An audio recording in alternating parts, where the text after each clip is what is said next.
Good evening, and welcome to this conversation. I'm looking forward to chatting with Dr. Joshua K. Wright. His book I have right here. So we're going to talk about the book, and really excited. And thank you all for coming. I should say, Dr. Wright, that today is my birthday. Oh, happy birthday. Thank you. But the reason why I tell you that is because everyone asked me earlier today, what are you doing on your birthday? And I said, I'm interviewing Dr. Joshua K. Wright, and you should go buy his book. So I imagine that your book sales or Amazon might increase because I've been telling everybody about your book and why they should go purchase it. And I really enjoyed reading it. So thank you. And really looking forward to this conversation. So I sort of want to just begin with some questions, and certainly I want to invite those of you who are in the audience to put your questions in the Q&A box, and we'll try to get to as many of those as we can before the hour expires. But I'm really looking forward to this conversation. So I want to start off, Dr. Wright, with asking the obligatory question, right? The question that I'm sure you're asked quite often, and that is, why did you write this book? Why did I write this book? So I have two answers for that, right? So the first one is, why not? You know, Kanye West is definitely a prolific figure. He's someone who has really shaped culture, shaped music, shaped fashion, among other things over these past, I don't know, it's been over 15 years now, right? And, you know, maybe later I could talk about some of the reasons why I think he's a significant figure that needs to be discussed. But I also wrote this book because something happened in 2018. Many people may remember when Kanye had the famous TMZ interview where he talked about slavery being a choice for Black people. And that offended a lot of folks in the Black community, but it offended people outside the Black community who were fans of Kanye as well. Then we see Kanye appearing in the viral photos wearing the MAGA hat. Then he starts showing up with President Trump, and you know, the rest is kind of history from that point forward. Now, at the time when all of this was happening, I was working on a project with two other professors, Dr. Renata Ford and Adria Goldman, who teach at other universities. And we were working for the Journal of Hip Hop Studies on a special issue dealing with Kanye West. And we had started working on this issue really back in late 2016. So we've been on it for a while. And the issue, which came out in 2019, was called I Gotta Testify, Kanye West, Hip Hop in the Church, where we had different scholars submitting articles to us for this edited collection, dealing with the way Kanye has used the church and religion throughout his discography over the course of his career, right? So we were already engulfed in just Kanye West for the last couple of years. Then this happens, and naturally my antennas went up when everybody was talking about it in the media. Folks who were in hip hop were talking about it. Folks who usually never ever talked about hip hop had something to say about Kanye and Trump, Kanye and the slavery comments, and just everything. And some of what I heard was good. Some of what I read was good. And then a lot of it was just the same thing over and over and over. A lot of it was somewhat shallow to me. And a friend of mine said, well, why don't you just go on and write a book about Kanye West? And initially I didn't want to do it because I'm like, well, who wants to read a book on Kanye? Not saying that he's not interesting, and there were two other books that had been done previously on Kanye, but I just, you know, I didn't think I was the right person to do it. And with enough nudging from people, and again, just all the noise that I was hearing, that's what really inspired me to go on and start this journey, which is now the book. Yeah. I mean, because what's fascinating about the book, and I've had a chance to read it, is that so much of it is about Kanye, but it's also about the ways in the history, the historiography, really, the ways in which we think about Black celebrity, right? And the ways in which these iconic figures have had a presence in American history and in American life, right? So you think even about like Harry Belafonte, and who was involved in the civil rights movement, right? Or even Bill Cosby, these iconic kind of figures throughout history, and how they were able in many ways to use their celebrity to advance the cause of Black people, right? And I think we live in a society where we're already fascinated by celebrity culture, but I think to have these kind of iconic Black people, I think meant something very special to not just Black people, but people in general. So, I mean, an example of this is that I went home recently to Philadelphia to see my parents, and I noticed that my mother had um, redecorated the house. And I said to her, "Oh, well, why did you change the house?" And she said, "Oprah told me to do it." And I was like, "Well, when did you meet Oprah? Like, when did you talk to Oprah?" And she said, "Oh, well, I was watching her on TV and Oprah told me to do it and I listened to Oprah." So it shows the power, right, that these celebrities have on us, even though we don't really know them. We've never talked to them, but their presence is very impactful. I mean, wouldn't you say? Yeah, definitely. And another thing with this book is, yes, it is a biography on Kanye West. You could read it. I think that this book is a good complement to the new Netflix documentary Genius that came out on Kanye just a few Yeah. weeks ago. So it was kind of perfect timing, right? My book came out maybe 2 weeks prior to the documentary. But you get a lot of biography on Kanye within the book. But like you said, this book is more than just Kanye West. I really wanted to use this as a case study on this bigger conversation about race and celebrity in America. And what does it mean to be a Black celebrity in America? What does it mean to have, the eyes of the Black community looking at you? But then you also have this outside world of fans who, aren't coming from that community, who may not look like you or have your same values or culture. And you have to perform for both of those audiences, and that could be very stressful. And some people navigate it very well and others don't. So while you'll be reading this book on Kanye, and this is kind of, I guess this is the trick I do as a teacher. I try to kind of wrap you in with something that may be familiar and that's something you may like. So, I get you with the Kanye West part, but as you start reading through the book, we probably talk about 250 celebrities at some point throughout the text. And I'm giving you that story as well of these past celebrities and of these current present day celebrities in comparison to Kanye West to see, what are their experiences like? What are their struggles like? How do they differ? And then also, how do we apply that to our own lives? Like you said, so many of us really worship celebrity. I mean, celebrity culture is real here in the United States. You turn on the TV tonight after the local news, you'll find Access Hollywood, the E Channel, Entertainment Tonight. We have all of these gossip blogs. I mean, you look at the number of followers that Kim Kardashian has on Twitter and Instagram and compare that to some of our world leaders and scholars, and she, morphs them. I mean, we really worship celebrity. Like you said, what does Oprah say? Well, if Oprah says it's good, then let me go out and do it. I mean, some people might even say that President Donald Trump, one reason that he appealed to so many folks was because he was a celebrity, because people had watched him on The Apprentice for all of these years, and they admired Trump. So yeah, celebrity culture is very important. Yeah, and I think what's in this book, which is fascinating, like I said before, is history.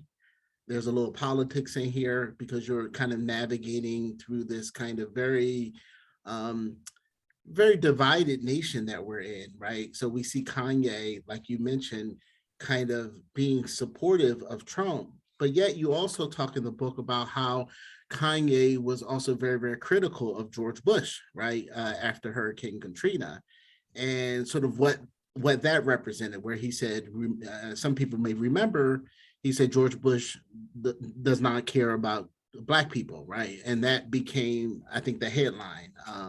That kind of, and I think he did it at an award show. If I'm No, it was the NBC telethon for okay, Hurricane Katrina. yeah, Yeah, that's what yeah. it is. So it was a very political kind of statement for sure, and I think it certainly generated a lot of discussion, and I think also increased the sense of solidarity that many Black people had in feeling that Bush had let them down by not coming in and doing more in Katrina, in New Orleans after Katrina. So it's these two sides, right? This duality of Mm-hmm. Kanye that is so fascinating to me. Here's like the Kanye that's almost kind of nationalistic in a way, and then Kanye who you might see as, what we might call like an Uncle Tom, or a Black person who is kind of shucking and jiving, fooling around, not being very serious. So it's very, very interesting how he's positioned, and that shows, I think, the complicated nature of him, right? Yeah, I mean, he's such an intriguing and hard to figure character, like you said. I mean, and he even made a song on his 2016 album, The Life of Pablo, called I Love Kanye. And the whole concept of the song is he's talking about, I miss the old Kanye, right? And he, talks about how people love the old Kanye. And there's been this debate ever since then about the old Kanye versus the new Kanye. And I know I have a lot of friends who will say, no, I love the old Kanye. I watched the documentary and it's taken me back to the early years of College Dropout, which was his first album in 2004, and Late Registration. And I miss that Kanye. And that's that period when he talked about George Bush doesn't care about Black people. And for a lot of us in the Black community, that was something that we could really rally behind Kanye on, because again, we watched the news and we didn't like the way the government and FEMA was responding to the Black folks out in Katrina, in Louisiana during Hurricane Katrina. So Kanye was an advocate for Black people. And, he talked about it in his songs. He had duets with other artists who were known for, very political, socially conscious messages, such as the Common, a Talib Kweli, a Dead Prez early in his career. And then you had his mother, who was also very pro-Black, So like you said, Kanye did have that Black nationalist, attitude, right? And then so now when you fast forward to more recent years of Kanye West, and you hear him talking about George Bush and the Republican, not George Bush, but Donald Trump and the Republican Party. And he even said when he went to the White House in 2018 with Jim Brown for a luncheon with Donald Trump, a reporter asked him, well, how can you sit here with Donald Trump now and praise him and endorse him? Weren't you the same person who said George Bush doesn't care about Black people? And Kanye even said at that moment, well, at the time, I thought I was doing what I was supposed to do as a young Black artist or as a young Black man. I was programmed to think this way and say these things. So, yeah, I mean, it is very disheartening for people when you hear that. But, it kind of gets into like this whole evolution of Kanye West. And again, he's a very complicated person. And, it's kind of like, well, there's stuff about him that you don't like, right? Whether it's the politics, whether it's, everybody's been talking to me today about, oh, well, you're going to talk about Pete Davidson and Kim Kardashian and all of this, all of this stuff in the media, right? I'm like, well, I really don't want to talk about that, but if you ask me, I will. But, it's all of that, that we don't like about Kanye. But then at the same time, you can't really ignore some of the things that he has done over his career that are laudable, right? And things that, did move the culture forward. And, it's tough. I mean, it really is tough. I've been watching the Showtime documentary on Bill Cosby, that Kamal Bell did, right? And he goes through Cosby's career. And I mean, you watch it and it's like, wow, Bill Cosby, he did do some good things beyond just that TV show that everyone knows him for, right? But at the same time, there's stuff about Cosby that really makes you feel uncomfortable. And I'm not putting Kanye in the same category as Cosby, but I'm just saying, with Kanye West, there will be things that you could love him for, but at the same time, it's a lot that you may dislike him for. And it's like, how do you balance the two? But I think it also speaks to the ways in which we're complicated individuals as well, right? I mean, that there are aspects of an individual that you can admire, and then there are aspects that you can also find deeply problematic. I mean, there's no question that Cosby, to your point, transformed the way in which Black people were viewed on television. It's just no question. He transformed it with the Cosby Show. But at the same time, there is no way that you can not also critique and raise questions about his personal behavior that was is deeply problematic. And so I think like you can do both. You can praise the Cosby Show and the contributions, and I think Kanye, we can praise the contribution that he's made in terms of raising consciousness and awareness, but at the same time call out some of the other issues that we might be concerned about. I do want to talk about the Kim Kardashian stuff, but we'll do that a little later. But I want to talk about it in the context of mental health, right? Yes, because I think you spend a lot of time in the book talking about Kanye's, mental health issues. And I think what we're seeing played out in pop culture with, again, what I would call harassment and bullying behaviors that Kanye has displayed probably falls into some of that mental health issue. So we'll talk about that a little later. But before we do, you also mentioned his mother. And I think it's really important that we talk a little bit about Kanye's mother, who was a professor, right? I mean, she was an academic. So tell me a little bit about Dondra West. Yeah, Dr. Donna West is an amazing person, amazing individual. That was one thing that really appealed to Kanye about, for me, because, I was a kid who grew up listening to hip hop, and my favorite artists were Jay-Z, Biggie Smalls, but, I never sold drugs. I never did the things they did, but Kanye was someone who came from a middle-class background, had a mom who had a PhD. That's my story in a lot of ways. So I could really relate to that, right? So Dr. Donna West was an academic, like you said. She was the chair of the English department at Chicago State University and HBCU in Chicago. She wrote a book. Is a PBI, is a predominantly Black. Oh, PWI. Okay, sorry about that. She has, there's a book that was published that has her writings in it. Another professor, because she's deceased now, another professor published that book. And you can find that online on Amazon and other booksellers. But, very brilliant woman. Very, like, in her story is interesting. In the book, in chapter 4, I believe it is, I really get into Kanye's family life, and I talk about his upbringing, and I talk about the fact that his mom was arrested for being a part of the sit-in movement in Oklahoma City when she was about 6 years old, and Kanye even references that on his very first album. And her parents, like, they dealt with a lot of racism, a lot of Jim Crow. I detail that in the book. And that, that inspired her as a child to get involved in the movement. And then as she's coming of age, during her college years, you have the Black Power movement and Black nationalism, Black consciousness, the Black arts movement, all of these different things intersecting and taking place at the same time. So she was full of that, right, as a person. And she tried to impart that on Kanye. She talks about, there's a book that she wrote called Raising Kanye. And she talks about how when he was young, she would take him on these trips, right? Because she and her husband, they divorced around the time when Kanye was 3, but she would take him on these trips to Washington, D.C., and they would take a trip of pretty much the trek of the March on Washington, right? So that Kanye would know that history, right? They would visit the Lincoln Memorial.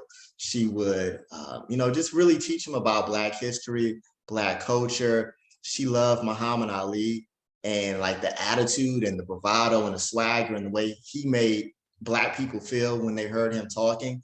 And she really imparted that into Kanye West. And if you look at this documentary that I mentioned on Netflix, you see Kanye and his mom together. And you could see how when Kanye's talking, there's a moment when he's like, people want you to just be humble all the time and not say anything and, keep your head down. And, why can't, we're not supposed to be like that. I mean, they love it when Black men are always so humble. And he's like, we got to be proud and we have to be boastful. And, his mom, she promoted that. She pushed him, but she also did tell him, hey, for some people, it may come off as arrogant. Speak your truth and be confident. I love that about you, but just, be mindful that for some people, it may come across as boastful and arrogant. So his mom really was someone who was right there pushing Kanye to be that outspoken individual that he is. And, you hear that in the music. If you listen to the earlier albums, you really hear his mom's influence when he has those political messages, when he did the George Bush doesn't care about Black people moment.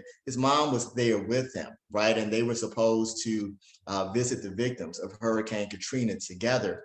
You know what I mean? So she really had a big impact on him, and so much so to the point that for a lot of folks, people said that, well, Kanye's recent issues, the mental health issues, but then just Kanye in general, how he's changed, is because he doesn't have his mom in his life anymore. He doesn't have that influence. Snoop Dogg was doing an interview on the Breakfast Club radio show, and he said, well, maybe the women in Kanye's life now don't have the right, intentions for Kanye. Maybe they can't check him the way his mother could. And he was referring to Kim Kardashian and her family. And, a lot of people were saying, well, once Kanye married Kim and his mom passed away, that's when he kind of went off the deep end. And that's where he kind of lost touch with reality. And we could kind of debate that. But yeah, his mother had a really big impact on his life.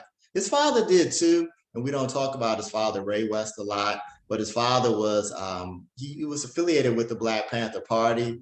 And Kanye would often spend summers with him as he was growing up. So his father does play a role in his life as well. I just want to mention that. Is his father still alive? Yes. Yeah. His father, Ray, is alive. His father was dealing with cancer and, recovered from that a few years ago when Kanye and his dad made a video on social media, celebrating. And then Ray West appeared in a couple of Kanye's music videos in recent years, right? So you do see his dad, but he's not as visible the way his mother was, because once Kanye really took off and his career skyrocketed, his mom quit her job and then she became his official manager. So she was always with him. Like there's an old clip you can pull up on YouTube where you'll see Kanye and his mom on the Oprah Winfrey show. Now his father's there too, but like I emphasized the mother because Kanye performs this song called Hey Mama for his mom, and he's rapping to his mom and she's sitting there next to Oprah smiling, trying to hold back the tears. Yeah. Wow, that's powerful. Talk to me a little bit about the process of actually writing this book. I always tell people it is very, very difficult to write a biography on a living person, right? Because they keep doing stuff and the narrative keeps changing in many ways, right? So you'll write a book, you'll write a chapter, and then the chapter is very different 2 months or even 2 weeks down the road. So tell me a little bit about that process. Did you interview Kanye? Have you ever met him? I'm just curious, what the process was like to write a book about such a international person. Yeah, no, I didn't have the chance to interview Kanye. In some ways that's good, in some ways that's bad. It would be great to have had his voice included in the book, but then in other instances, I feel like, well, had he been involved in the project, it could have, I may have held back, in some of my critiques of Kanye just because I knew that he was involved in the book. So did you invite him though? I mean, did you reach out? I did try reaching out, but I wasn't able to get a response for him. I've had a chance to do some work with folks who've been affiliated with Kanye in the past. Vic Mensa, who's a rapper out of Chicago, I had a chance to interview him for my podcast series. And it was kind of funny because when I brought up Kanye, that was a subject, because it was at a really rough time for Kanye as well, when everybody was canceling Kanye. So he really didn't want to touch that subject too much. Consequence was another person who's affiliated with Kanye that I've had a chance to speak with as well. But in terms of the overall process, yeah, it's challenging. Going back to your point about writing a book on someone who's living, the challenge, especially with someone like Kanye West, is Kanye probably does 5 news-breaking things every single day. Like he's literally, the next time you turn around, he's dating someone new, he's starting up a new school, he's going to outer space with Elon Musk. That hasn't happened yet, but I'm sure it's going to happen eventually. Like something always is happening with Kanye. So it does make it hard to make a definitive statement, because when I finished the book and submitted it, at the time, even though Kanye and Kim were going through the divorce, it looked as though there may be some chance of reconciliation, right? Whereas now, not, it's not going to happen at all, right? In terms of the whole process though, I started this back in, as I mentioned before, I got the bug in 2018 to do the book. And I started doing a little bit of research at that point. And really ever since then, it was just a process of doing the research, doing the writing. Because this book is on Kanye, but it's also dealing with Black celebrity in general, and this whole concept of the double consciousness of W.B. Du Bois. I had to do a lot of reading. I talked to my students in my writing class about doing a literature review, where you have to look at the literature and see what else is out there. So, I was combing through literature, trying to, read about Du Bois, trying to understand the double consciousness as well as possible, looking at literature and biographies on a number of the celebrities who are mentioned in the book, looking at documentary films. In Kanye's case, I was already familiar with the music, but it was going back through each of the albums and really doing some deep dives on the albums. There's some really good podcast series that have come out in recent years that really break down songs, and albums do a fantastic job, almost like they're doing a dissertation for a PhD. And there are things that I remember I was reviewing, like for example, his album Yeezus, right? It's an album he put out in 2013. When that album came out, I really didn't like it a whole lot. It was okay, but I didn't love it. And I know a lot of people really hated the sound of that album. But as I went back and I was studying this and like really dissecting the album and really just kind of breaking it down song for song, lyric for lyric, samples he was using, what some of these samples mean. It gave me a different appreciation for it and the message of what Kanye was trying to get across in that particular album. So yeah, it was definitely a very long process, a lot of writing, a lot of rewriting, having to write on, late at night, going to work, coming home, staying up sometimes to 1, 2 a.m., writing on weekends if I didn't have anything to do, even sometimes maybe writing during a holiday, like Black Friday, the day after Thanksgiving. If I'm not doing anything with family, okay, why don't we sit down and devote a few hours to working on this project and trying to, write it and having other people read it and give me critiques. So it was definitely a very long process, but I'm pretty happy with how it came out. Yeah. One of the things that I think is fascinating, you talked a little bit about this earlier, was the kind of Sunday services that he's been doing. And so I was wondering if you could talk about Kanye and his faith. Because he uses in samples gospel music. And I was wondering, what does that look like and mean to a Kanye West? Yeah, so faith is really an important part of Kanye's life. His mom, in the book that she wrote about Kanye before she passed, she talked about the fact that, she would take Kanye to church as much as possible. And she didn't really consider herself to be an overly religious person, but, she came from a Black family where that's what she did. You went to church. So she wanted to impart that upon Kanye. So as a young boy, they often went to church together. When he spent those summers with his father, Kanye would say, my dad had me in church every Sunday, Bible study, church after church. I would miss basketball practice on the weekdays because I would have to go to some type of church related event. So, when you hear Kanye come out with Jesus Walks, and that's one of his well-known songs from his debut album, one of his biggest songs, it's not surprising that Kanye would make a song like Jesus Walks because he had that background from the church. But even beyond that, and this goes to the journal issue that we were working on for the Hip Hop Studies journal, right?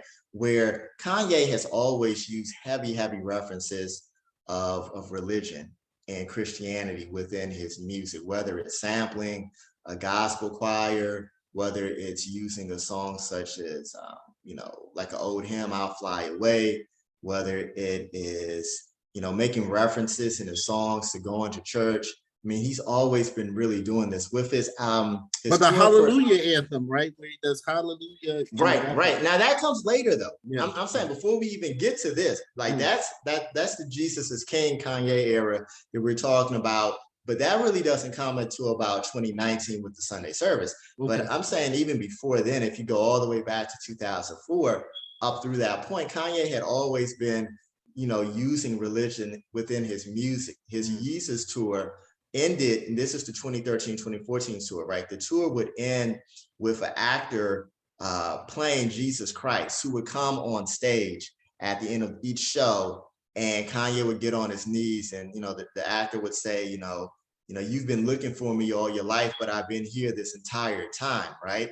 Some people say that the Yeezus album was really Kanye talking about how he lost his way as he became a bigger celebrity. His mom passed away, that he indulged in the vices of fame, right? And the vices of fortune. He drank too much, he partied too much, he dabbled with drugs, he slept with many women, and he lost touch with his faith in God and Christ. And he was trying to find that, right? And as he gets married to Kim, then he becomes a family man, and that slowly starts to bring him back to Christ. But Kanye will tell you that, and he said this in many interviews, that when he had that mental health breakdown in 2016, when he was hospitalized for a period of time, that was really kind of like the breaking point where he realized that he needed to give his life back to Christ. And he started doing the Sunday services. And he says that he had a vision where God told him that you're supposed to build a church in Calabasas in California, right? And he didn't build an actual church. So he started Sunday service as the alternative. And then Sunday service grew from just a few people coming together making music to these all-out services where you would have these huge gospel choirs and mostly Black singers, millennials. One of the former youth pastors at my church, his daughter is a member of the Sunday service choir, and he got to attend some of those services, right? Where, you know, it went from just them singing gospel songs to it being a full out service. And, you know, Kanye took this on the road before COVID hit, and you would see him at some Black churches. He went to Pastor Jamal Bryan's church in Atlanta. He went to Joel Osteen's church, Lakewood in Houston, Texas. And I mean, he came to Howard University's homecoming in 2019, and they did the Sunday service there. And with these services, you would have people who would testify at the Howard service. Two men who had been incarcerated ever since they were teenagers and, you know, were recently released came up and gave a testimony. Some of the services, you would have a pastor who would get up there and preach. The choir would do traditional gospel songs. They would do songs that Kanye had made or more secular songs, and then they would remake those songs to have more of a gospel feel to them, more of a Christian message behind them. And these were powerful services. And this comes back to the complexity of Kanye West, though, right? Because these services were really a beautiful thing, right? And, you know, Kanye would talk about, you know, how God has helped him with his mental health. In some instances, he would say, I'm not taking my medication any longer because I'm praying. And that's very problematic. And that's something we've dealt with within the Black community, of people thinking that they could just pray away their mental health issues, right? But, you know, Kanye's talked about that. He's talked about how being back in the church has made him a better father, a better husband. You know, and it's kind of sad now when you see what's happening with him, how, you know, he's been bullying Kim in social media. But also, if you listen to Kanye's interviews, while he's not, so he put out an album called Donda last year where it didn't have any cursing on it, right? And there was an album before that, Jesus is King, same thing, it didn't have any cursing on it as well. But recently, in the past few months, if you listen to him in interviews, you know, he's cursing again. He did this 2-3 hour interview with a podcast called Drink Champs. And he's on there and he's, you know, he's taking shots, because when you go on the podcast, you have to drink. So he's drinking and he's smoking weed and he's using a lot of profanity and dropping the N-word. And even in some of his songs that have come out lately, not the stuff that's on the album, but some of the other songs that just get released as singles, you know, he's cursing again and he's using the profanity. So I know for some Christians, that could be really problematic, because it's like, well, we want to embrace you and bring you in and play your music for our youth, you know, ministries and our kids. But then we see what you're doing in social media, and then we see you on here cursing and smoking weed and all of these things, and you're sending mixed messages. So again, it kind of comes back to this whole duality of Kanye West. And if I could just make one final point, though, Sure. with the Sunday service, well, one other thing that I mentioned in the book is how when a lot of, you know, people were canceling Kanye West, I thought it was interesting that this is when you start seeing the Sunday service pop up, right?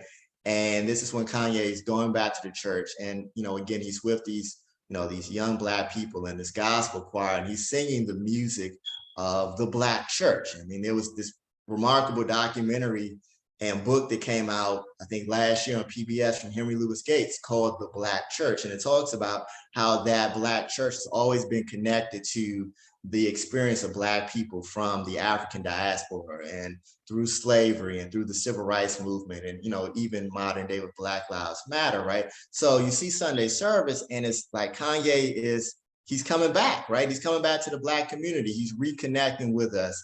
But at the same time, a lot of the new fans that Kanye picked up in recent years, since he's been doing the gospel music in the Sunday service, have been white evangelical Christians. And a number of those people, if you study that history, you know, they've been associated with President Donald Trump. You know, they were, you know, some of his strongest supporters. They were, been associated with the Republican Party over the years. There's stuff about the evangelical Christians and slavery and opposing abolition. So again, it's that duality, it's that complexity of Kanye West.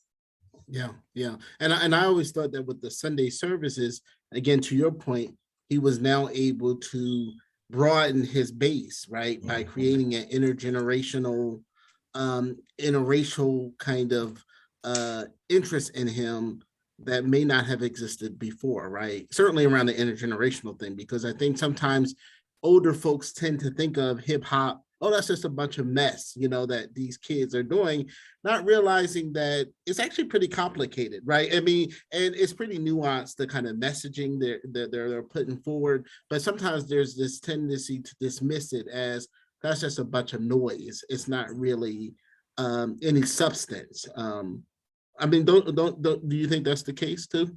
Yeah, no, definitely. Yeah, definitely. I hear that all the time from older folks. Like, nah, that's not. I mean, my dad was telling me when his church members was saying that, she's like, hip hop's not real music. Like, rap, that's not real music. Yeah. And the other thing with Kanye, it shows, and I think how you present him in the book is you show him as a very shrewd businessman too, right? He's not just this kind of performer who's on the stage doing what he does, but he really understands. Like he's a deep thinker, and in many ways, an intellectual, right? In the ways that we often sometimes don't credit people for being intellectuals, right? I mean, he doesn't necessarily have the formal educational training, but he's a deep thinker, and I think that comes through in his lyrics and in his work. But let's talk, if we can, about his mental health challenges. And I also want to invite those of you who are on this Zoom call to also, again, put your question and answer. And I want to get to those, shortly. But can you talk a little bit about his mental health challenges and kind of where he is? Because I feel like he's kind of deteriorated. And I think media, my area, right? Media in some ways is largely responsible, I think, for perhaps this, because again, we cover everything that he says, right? We put it out there and we respond to it. And I think we probably create more noise and more buzz around it. Yeah, I mean, it's tough, right? It really is tough. Going back to the documentary, I was watching it the other day, and the guy who was making it, this gentleman named Cootie, who had been filming Kanye before he even became a star, was saying that Kanye had changed, right? And Kanye even told him that, when I'm out here now, I'm somebody else. I'm acting, I'm performing when I'm in front of the media and when I'm in front of the cameras. And it's really dangerous when you think about that, if that really is the case, because cameras follow Kanye 24/7. Then he married into the Kardashian family, who always had cameras around them. And you never really know, like, if what you see is truly authentic versus how much of it is playing or performative art. But, you add that onto the fact that Kanye does have these mental health issues. He was diagnosed with bipolar disorder, right? So trying to get the timeline right, I believe it was around 2016, where he was on tour for his album Life of Pablo, and he would go on these rants where he would just start going off and on about the election and Hillary Clinton and Donald Trump. And there was one concert he did, I believe it was in San Diego, where the show started nearly 2 hours late. And then he comes on stage, performs 3 songs, and then goes on this long rant about politics. Everybody starts booing him, and then he walks off the stage. And then a few days later, the paramedics are called to his trainer's house, right, to get Kanye because he's having a manic episode. And they take him and he's hospitalized at UCLA. And this is around the Thanksgiving holiday. And then we learned that, Kanye's been diagnosed with bipolar disorder, and he was on medication. And, he had some early interviews afterwards where he talked about it and being on the medication. But then he says that, well, he stopped taking the medication, right? Because the medication he felt was stunning his creativity, right? It was stunning his genius, because he sees himself as a genius artistically.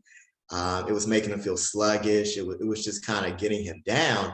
But then Kanye would also say with the medication, he felt as though it was some type of conspiracy theory where you're giving us this medicine to stun our creativity and our genius as Black people in his case, right?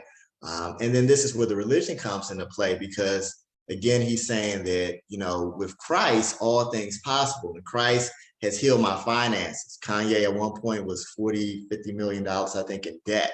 Now he's the second wealthiest Black man in America and one of 17 Black billionaires worldwide, right? He says that's because of Christ's blessings, but then he says Christ healed my mind, right? So when I was struggling with my mental health, it was Sunday service, it was the prayers, that's what did it, not the medication. And as I was saying a little earlier tonight, that's very dangerous, right? There have been studies done on this about how in a lot of Black communities, for so long, people haven't gotten the proper help that they needed to see a therapist, to get medication, because they thought they could pray it away. A friend of mine would always tell me of how she was struggling with mental health. And she herself was in seminary at the time.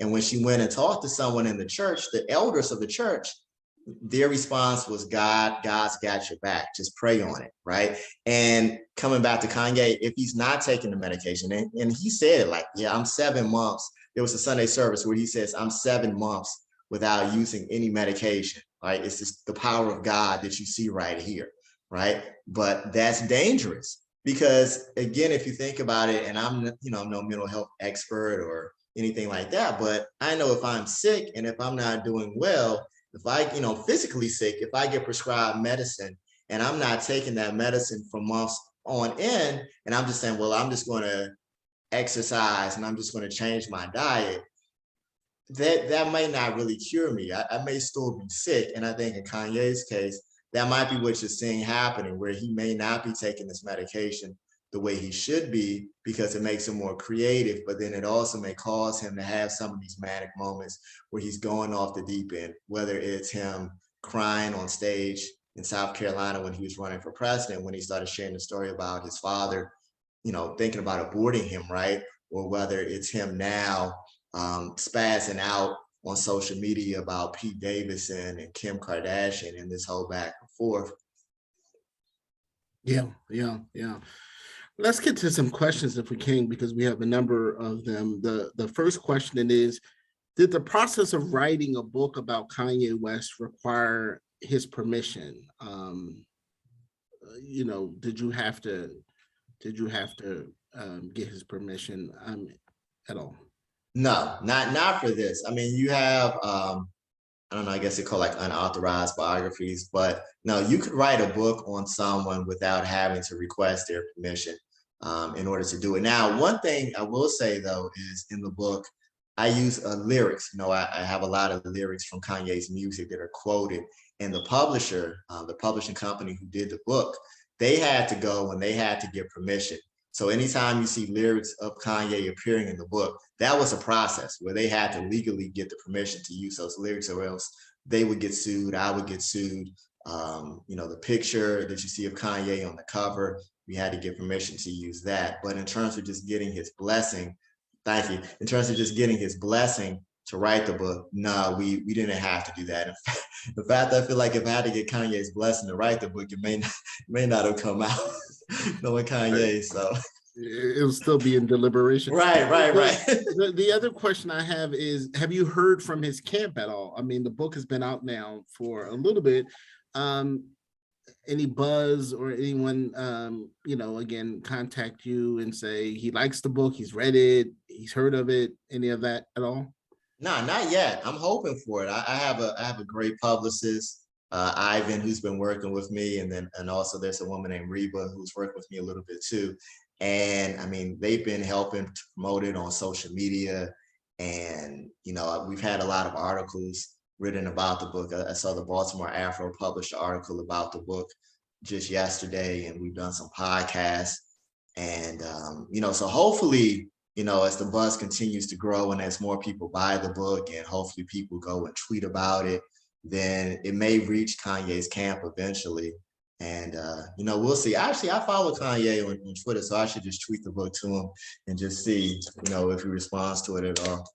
I mean, one of the things I love about the book is that you're fair, right? I mean, you definitely offer a critique of aspects of Kanye, but you also praise his genius and the ways in which he has made great contributions as well. And that gets back to that duality that we talked about earlier. And I think that's really important. So I think you really offer a very kind of fair assessment of who he is and what he's contributed. And there's no question, right, that he has made great contributions.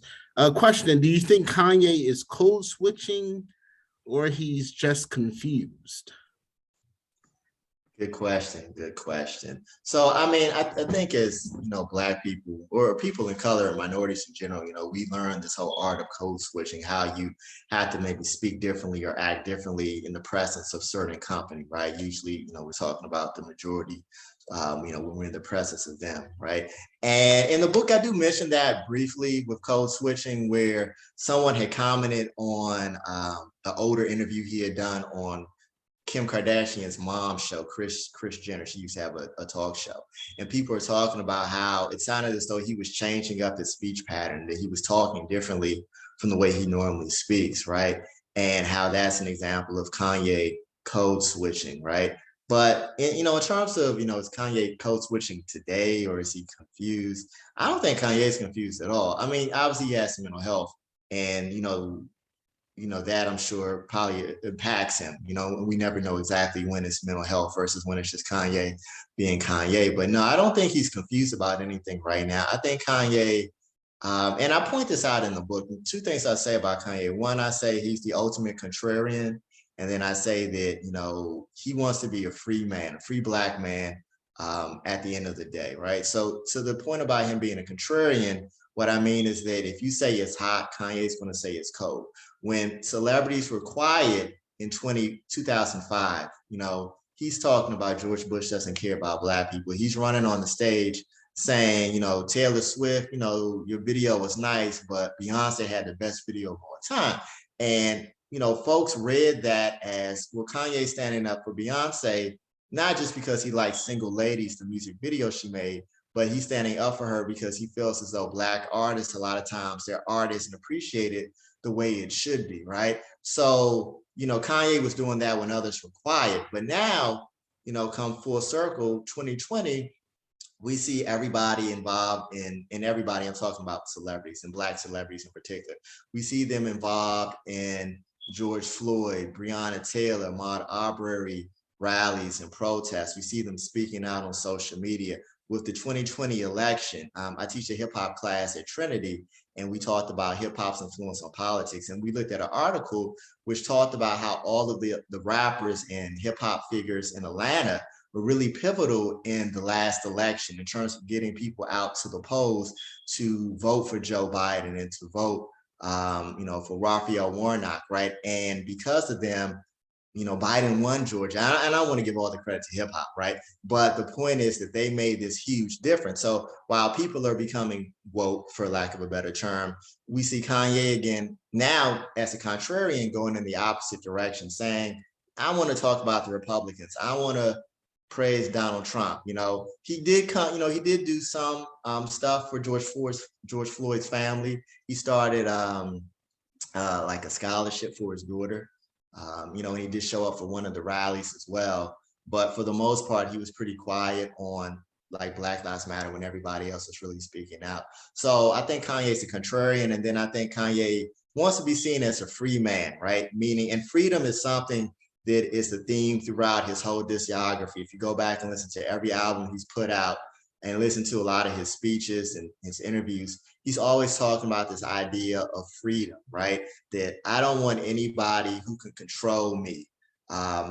And it's not just white people, right? It's Black people too. Like he's saying that, hey, I'm my own man. And if I make white people upset, that's fine. If I make Black people upset, that's fine. I may offend some Christians, that's fine too. But at the end of the day, I'm me. I'm a free thinker. I'm going to do what I want to do as Kanye West. And we could say, well, Kanye, you could do that because you're a billionaire. You could do these things and say these things because you are who you are. I mean, he even said it when he was at Howard University's homecoming in 2019. He told the students, you name one person, right? One Black person on the internet, on TV, on the radio, who could do and say anything they want with almost no repercussion, right? Like he really feels as though he has that freedom. And in a lot of ways he does, but it's because of the overemphasis and the overvalue we give celebrity. And it's also because he's a billionaire and he's Kanye. I mean, Kanye could do things that others can't. But that's also dangerous, right? It I mean, is. No, it's very dangerous. I'm not, I'm not yeah. endorsing that at all. Right. Because it comes with a responsibility, right? Like to use the quote from Spider-Man, right? With what's it called? Great power comes great responsibility. Right. I know, like Peter Parker's Uncle Ben told him that in Spider-Man, right? But that is really true though, right? Like when you have this large platform and all of these people look up to you and they admire you, like you got to be really careful. I mean, Kanye even had a song, "No One Man Should Have All That Power." It makes me think of the scene from the movie Malcolm X, where you see Malcolm, put his hand up and all the Black people who were lined up in front of the hospital turn and march and leave peacefully. Like, I mean, it's a lot of power and you do have to be responsible with it. And Kanye does have so much influence. Last summer, when he was promoting his album, Donda, he was doing these listening parties at football stadiums and people would show up, and like one of the concerts had about 30,000, 35,000 people who packed the stadium, right? Middle of COVID, packed the stadium. I think they paid to get in, and Kanye didn't perform. No one performed. He just played unfinished songs from his forthcoming album. And that shows you the power of his influence and of his celebrity. Or you could talk about the shoes. He could put out a pair of foam runners or slides, and they should only cost about $60, but they'll sell out instantaneously, and then you can find them on the internet for 3 times the price, just because he has that much influence. I mean, when he ran for office, and I want to point out this stat, right? So Kanye, everyone knows Kanye ran for president in 2020, and most of us, we took it as a joke, right? But check this out. Kanye won 60,000 votes in the election, and he appeared on the ballot in 13 states, including the state of Maryland.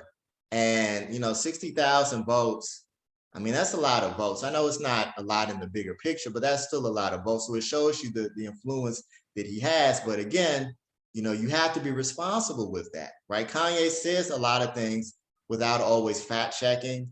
He says he doesn't read a lot, that he speaks from experience. He speaks from what he learned from others and being around other people. But the danger with that is when you have his influence, everything you say goes viral so quickly that if other people don't go and fact check you, they take your words to be gospel, and it could lead to some very dangerous outcomes. I mean, talking about mental health, telling people don't take your medication, just pray on it.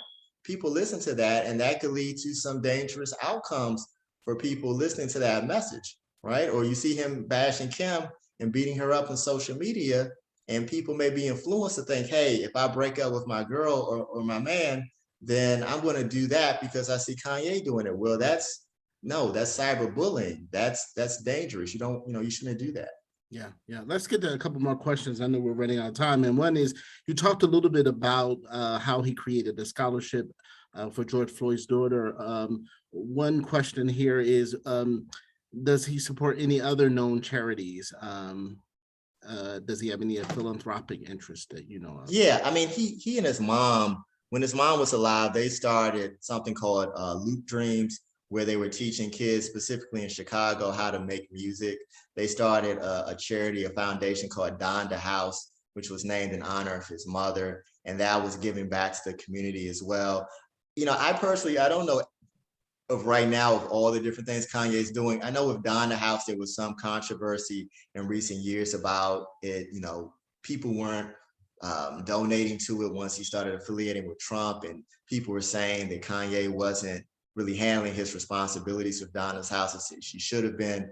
There's a famous theater in Chicago called the Regal, which is basically Chicago's version of the Apollo back in Harlem, New York. And Kanye had got involved to help refurbish the Regal and bring that back up. But then there were stories in the paper that, there was this big press release about everything Kanye was doing for the Regal, but then months have gone by and we haven't seen anything happening, right? So, I don't know everything that Kanye is doing, but I think, with a lot of celebrities, that's often the case, where with some of them, we know they have these great foundations. We see all the different things they're doing. I mean, you look at Jay-Z, And I mean, it's public knowledge of all the different things that Jay-Z is doing, right? But then you do have other celebrities, Michael Jordan, for instance, right? Who do things behind closed doors, and they don't, for whatever reason, they don't want the public to know about it.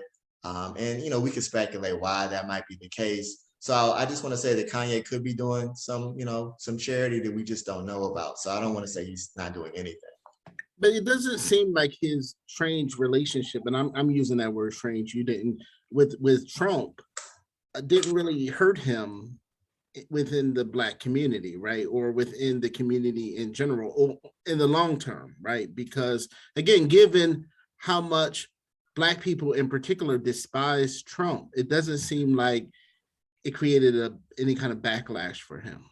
Yes and no. In the beginning, it did, right? In the beginning, everybody, you know, everybody and their mama was canceling Kanye pretty much, and everybody wanted to put Kanye West in the sunken place, right? If you've seen the movie Get Out, then you get the reference to the sunken place. So in the very beginning, it did. You had a lot of folks who were saying, well, we're not going to play Kanye's music anymore. People within the hip hop community were saying, we're not going to play his music anymore. But then things started to change, right? And it started with the Sunday service, right? The Sunday service, in a lot of ways, was a rebrand for Kanye. And I think that helped to get Kanye back in the graces of the Black community. But then also, two other things that I think really helped Kanye West was the fact that, one, he started putting out good music again. Because around the time when all of the Trump stuff was happening, he was putting out subpar projects. So it's like, well, if you're good at something, then people will tolerate you when you mess up a little bit, right? And Kanye got to the point where the effort and the music wasn't there anymore. The music was bad. But, you know, recently he's put out better projects. He's put out better music. So I think that's helped to bring a lot of the fans back. I think the fact that he's done so well financially, like in the Black community, and I mean, America in general, we respect people who do well, you know, financially. We respect that. And the fact that, you know, Kanye became this billionaire and then he was doing so well and he had all of these various business ventures with Adidas, with Gap, with Balenciaga, with, you know, all of these other folks, people respected that too. So I think those things help to kind of ease things for Kanye West, but also in interviews when he's talked about, you know, the reasons that he said the things that he was saying that made so many people upset, I think that him explaining it helped. And he did apologize. There's a famous interview he did in Chicago with WGCI, which is a radio station, where he did apologize to the Black community for the TMZ statement, for the Trump pictures and everything. So I think all of that has helped him to, you know, recover a little bit. But there's still a lot of people who Kanye has really turned off, and a lot of people I know who are just like, well, Josh, I'll support your book, but I don't like Kanye whatsoever anymore now. So next question, is there a continuation to this book, or are you basically you've done everything on Kanye at this point, or do you think there's more scholarship to be written on him? Okay, so me personally, I think I'm done unless, you know, Kanye and I have some dialogue at some point and then I get inspired to maybe write something, or, you know, I don't know. You know, I never want to say never, but I really think that I would like, you know, now to pass the torch on to other scholars, right? When I was in grad school, I was inspired by the Dr. Michael Rick Dysons and the Todd Boyds and the Cornell West and the Trisha Roses and Amani Perry's and, you know, some of these other scholars, Henry Louis Gates, who were doing all of this work. And my professors at Howard, I definitely don't want to forget them as well. I was inspired by all of these people, and they passed the torch on to me and said, okay, go on. And, you know, now you write, you know, you're that next generation coming up, you add to the scholarship. So I think in my case, I would love for someone else to come behind me and write the next book on Kanye West, or write the next book on Black celebrity in general, and hopefully just build off of what I started now in 2022, and, you know, do something great and remarkable for future generations to come. Yeah, and it's also encouraging that that kind of scholarship on hip hop or Black celebrities is really embraced now in a way that it wasn't, you know, again, many years ago. People were much more critical of that, but I think now people understand that there's value for that kind of scholarship within the academy. So certainly, again, want to encourage everyone to get a copy of the book. Where can folks get this? Folks could buy this at Amazon. You could buy it at Barnes and Noble, Target. It's in Walmart, McFarland Books, which is the publisher. And then I'm sure there are other booksellers as well that you can find it online. We're trying to get it in the public library so people could, check it out at the library eventually. So please support the book. And, if you want to get in touch with me, please feel free to reach out to me. Excellent. Well, thank you so much, my dear brother, for this conversation. I enjoyed it, and I hope others enjoyed the conversation as well. I certainly learned something new about Kanye West, but also I think, again, putting him in context is really, really important. And I think you certainly do that in this book. So again, thank you very much for having this conversation. Hey, thank you, Dr. Watson, and enjoy your birthday. Thank you. Appreciate it. Thank you all for coming. All right, now, bye. Thank everyone for coming out.